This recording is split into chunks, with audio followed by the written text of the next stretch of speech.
बिस्मिल्लाहिर्रहमानिर्रहीम। बेटा, non current asset का कॉस्ट अकाउंट हमने बनाना सीखा। उसके बाद हमने प्रोविजन फॉर डिप्रिसिएशन, जिसको अक्यूमुलेटेड डिप्रिसिएशन कहते हैं, वो भी बनाना सीख लिया। थर्डली, हमने जो चीज़ सीखनी है वो हमने डिस्पोजल के हवाले से अकाउंटिंग सीखनी। जब भी हम कोई नॉन करंट एसेट बेचते हैं बेटा, तो वो सेल नहीं कहलाता, वो डिस्पोजल कहलाता है। और उसके लिए सबसे पहले हमें निकालना होगा गेन या लॉस ऑन डिस्पोजल। तो जब भी एग्जामिनर आपसे कहता है गेन या लॉस ऑन डिस्पोजल कैलकुलेट करें, तो कैसे करेंगे? कैलकुलेशन बेटा सीखते हैं गेन या लॉस की। सबसे पहली चीज हम लेंगे एसेट की कॉस्ट। कॉस्ट का क्या मतलब बेटा? ये एसेट ओरिजिनली हमने कितने में खरीदा था, माइनस करेंगे अक्यूमुलेटेड डिप्रिसिएशन, जिसको प्रोविजन फॉर डिप्रिसिएशन भी कहते हैं। अक्यूमुलेटेड डिप्रिसिएशन होती है सर अभी तक की टोटल डिप्रिसिएशन। कॉस्ट में से अभी तक की डिप्रिसिएशन माइनस करेंगे तो आ जाएगी NBV, net book value. Net book value में से, जिसको कैरिंग वैल्यू भी कहते हैं, कैरिंग वैल्यू, उसमें से हम माइनस करेंगे डिस्पोजल प्रोसीड्स। प्रोसीड्स का मतलब बेटा एसेट हमने जो बेचा वो कितने में बेचा। और बेटा फाइनली जो आंसर आएगा वो आएगा गेन या लॉस। जैसे एग्जाम्पल है बेटा, जो एसेट हमने बेचा उसकी कॉस्ट थी 10,000। देखें यहाँ पे हमने देखा था, जो हमने गाड़ी बेची, जितने में बेची, यहाँ वो अमाउंट नहीं लिखेंगे बल्कि उसकी ओरिजिनल कॉस्ट लिखेंगे, क्योंकि हम कौन सा अकाउंट बना रहे हैं? Cost account. और जो गाड़ी हमने बेची बेटा, उसकी टोटल डिप्रिसिएशन कितनी हमें बताई हुई है? वो है 7,500। तो बेटा जो गाड़ी खरीदी थी 10,000 की, वो अभी तक लाइफ टाइम में कितनी यूज कर चुके हैं? 7,500। कॉस्ट में से बेटा अक्यूमुलेटेड डिप्रिसिएशन माइनस करते हैं तो क्या आ जाती है? एनबीवी, नेट बुक वैल्यू, जिसको कैरिंग वैल्यू भी कहते हैं। तो हमारी बुक्स में बेटा ये एसेट रह गया कितने का? 2,500 का। अब हम देखेंगे एसेट कितने में बेचा। ये हमने बेच दिया फॉर एग्जांपल फॉर $1,200। तो बेटा आप ये देखिए, बुक वैल्यू से ज्यादा में बेच दिया या कम में? बुक वैल्यू से कम में बेचा है, तो जो डिफरेंस होगा वो कहलाएगा लॉस ऑन डिस्पोजल। क्या कहलाएगा? Loss on disposal. और अगर बुक वैल्यू से ज्यादा में बेचा होता तो वो क्या कहलाता सर? वो कहलाता गेन ऑन डिस्पोजल। क्या कहलाता? गेन। तो बेटा अगर बुक वैल्यू से ज्यादा में बेचेंगे तो लॉस, और कम में बेचेंगे तो गेन ऑन डिस्पोजल। सही है। ये कैलकुलेशंस को भी छोड़ दें, ये थोड़ा सा ऊपर लेवल की है।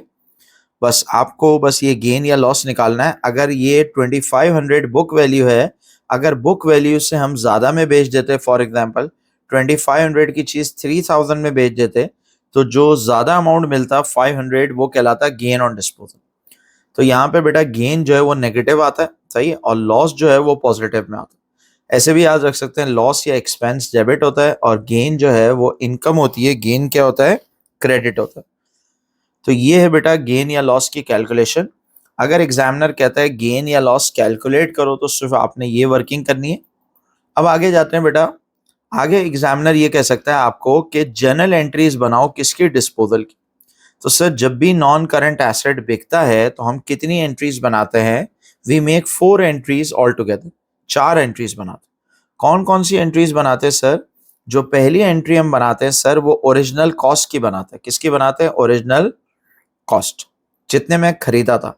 सेकेंड एंट्री बनाते हैं बेटा अक्यूमुलेटेड डिप्रिसिएशन, जिसको प्रोविजन फॉर डिप्रिसिएशन भी कहते हैं।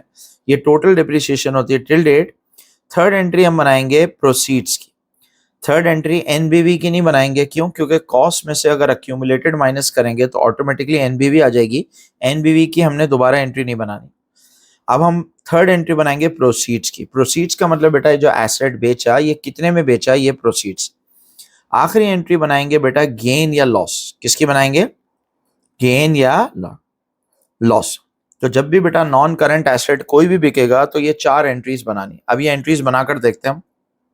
पहली एंट्री बेटा, यहाँ क्या चीज बेचने की बात कर रहे हो? अपना जमीर बेच रहे हो, सही है।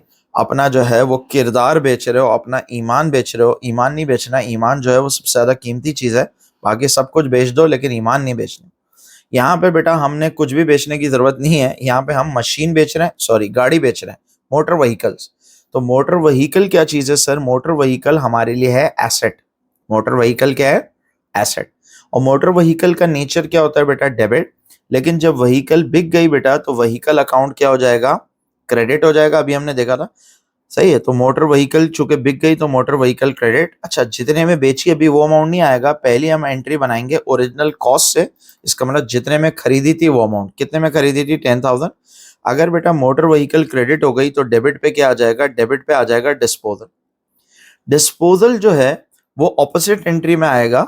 चार एंट्रीज हम बना रहे हैं, चारों एंट्री में एक चीज कॉमन है और चारों में एक साइड पे डिस्पोजल आना जरूरी है। सही है। पहली एंट्री मोटर व्हीकल अगर क्रेडिट हो रही है तो डिस्पोजल डेबिट। सेकेंड एंट्री बेटा जब गाड़ी हमारी जिंदगी में नहीं रही तो उसकी अभी तक की जितनी डेप्रिसिएशन है उसका भी कोई काम नहीं। मैंने बताया था जो शख्स चला गया उसकी यादें भी क्या करो, मिटा दो। तो बेटा अगर आप देखें जब एसेट नहीं रहा तो उसकी डेप्रिसिएशन का कोई काम नहीं है। प्रोविजन फॉर डेप्रिसिएशन का नेचर क्या होता है सर, क्रेडिट, क्योंकि कॉन्ट्रा एसेट होता है। तो प्रोविजन को खत्म करने के लिए क्या कर देंगे, डेबिट कर देंगे। अगर प्रोविजन बेटा डेबिट हो रही है तो क्रेडिट पे क्या आ जाएगा, क्रेडिट पे आ जाएगा डिस्पोजल। डिस्पोजल कहाँ आएगा सर, ये याद रखने की जरूरत नहीं है। डिस्पोजल का अपना कोई दीन ईमान नहीं है। अगर व्हीकल क्रेडिट हो रही है तो डिस्पोजल कहाँ गया, डेबिट पे आ गया। ऐसे ही सर अगर प्रोविजन को खत्म करने के लिए डेबिट कर रहे हैं तो डिस्पोजल कहाँ जाएगा, क्रेडिट पे आ जाएगा। थर्ड एंट्री बेटा जब हमने एसेट बेचा तो पैसे तो आए या नहीं आए, बिल्कुल पैसे आए। कितने में बेचा, 1200, तो हम बैंक को क्या करेंगे, डेबिट कर देंगे। और अगर सर उधार पे बेचा हो तो बैंक की जगह बंदे का नाम आ जाता है, मिस्टर एक्स जो भी है। सही है। और अगर बैंक या कस्टमर डेबिट हो रहा है तो क्रेडिट पे क्या आ जाएगा, डिस्पोजल। हर एंट्री में एक साइड पे डिस्पोजल आना जरूरी है। लास्ट एंट्री बेटा हमने ये निकालना है कि गेन या लॉस की एंट्री बनानी है। गेन या लॉस तो हम पहले ही निकाल चुके हैं, लॉस आ रहा था कितना बेटा, $1300। अब बेटा लॉस या एक्सपेंस आपको पता है डेबिट होता है, तो हम क्या करेंगे, statement of profit on loss को डेबिट कर दें। प्रॉफिट ऑन लॉस डेबिट हो रहा है मतलब एक्सपेंस है, और अगर प्रॉफिट ऑन लॉस क्रेडिट हो रहा है मतलब इनकम। अगर प्रॉफिट ऑन लॉस डेबिट हो रहा है तो ऑपोजिट साइड पे क्या आ जाएगा, डिस्पोजल आ जाएगा।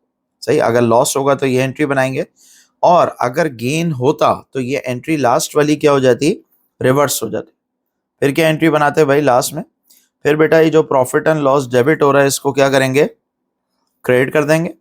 और अगर प्रॉफिट एंड लॉस बेटा क्रेडिट हो रहा है तो डिस्पोजल क्या हो जाएगा, डेबिट हो जाएगा। अगर प्रॉफिट एंड लॉस क्रेडिट हो रहा है तो डिस्पोजल क्या हो जाएगा बेटा, डेबिट हो जाएगा।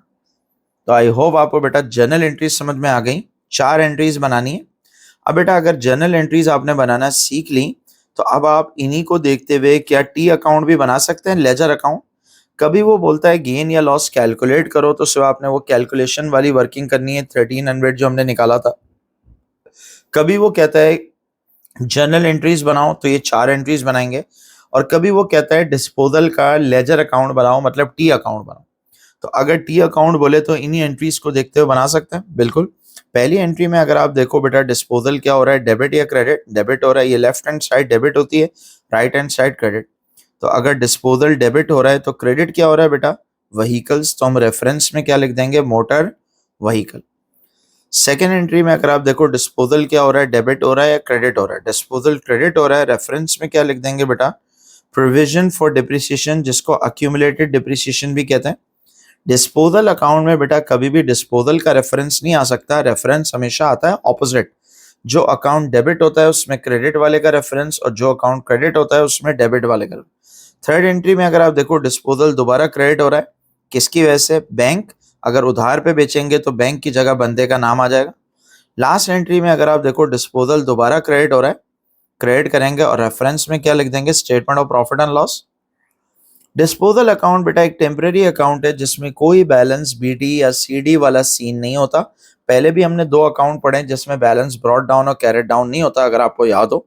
सही है, थोड़ी देर पॉज करें वीडियो और सोचें कौन से अकाउंट्स पढ़े जिसमें बैलेंस ब्रॉट डाउन और कैरेट डाउन नहीं होता। एक हमने पढ़ा है बेटा इररिकवरेबल डेट अकाउंट, जिसको बैड डेट कहते हैं, और एक हमने पढ़ा है डेट्स रिकवर्ड, वो उसी का ऑपोजिट होता है, bad debt recovered, bad debt का ऑपोजिट होता है। तो ये दो अकाउंट पिछले टॉपिक में पढ़े थे। इस टॉपिक में हमारे पास एक अकाउंट है जिसमें बैलेंस बीडी या सीडी नहीं होता, डिस्पोजल अकाउंट, क्योंकि टेम्परेरी अकाउंट है, एंड में ऑटोमेटिकली क्या हो जाएगा, बैलेंस हो जाएगा। तो बेटा अगर लॉस है तो फिर ये प्रॉफिट एंड लॉस इधर आएगा, और अगर गेन होता तो ये statement of profit and loss opposite side पे आ जाता। गेन होता है तो वो इधर आ जाता। सही है, लेकिन बैलेंस हर हाल में ये होगा। अगर बैलेंस नहीं हो रहा इसका मतलब आपने कोई टैलेंट दिखाया। डेट क्या डालेंगे बेटा, दोनों जगहों पे वो डेट डालेंगे जिस डेट को एसेट बेचा। फॉर एग्जांपल 5 मार्च को हमने यहाँ पे एसेट बेचा अपने एग्जांपल में, लेकिन प्रॉफिट एंड लॉस बेटा हमारी 5 मार्च को नहीं बनाएंगे। प्रॉफिट एंड लॉस जो हम बनाएंगे बेटा वो हम बनाएंगे कब, ईयर एंड पे बनाएंगे। तो प्रॉफिट एंड लॉस में क्या डेट डलेगी, 31 दिसंबर की डेट डलेगी। तो ये हमने क्या बना लिया बेटा, ये हमने बना लिया डिस्पोजल का अकाउंट।